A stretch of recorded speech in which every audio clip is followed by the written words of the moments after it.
نبئ عبادي أني أنا الغفور الرحيم وأن عذابي هو العذاب الأليم ونبئهم عن ضيف إبراهيم إذ دخلوا عليه فقالوا سلاما قال إنا منكم وجلون قالوا لا توجل إنا نبشرك بغلام عليم قال أبشرتموني على أن مسني الكبر فبم تبشرون قالوا بشرناك بالحق فلا تكن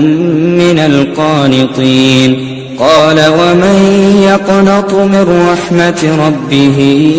إلا الضالون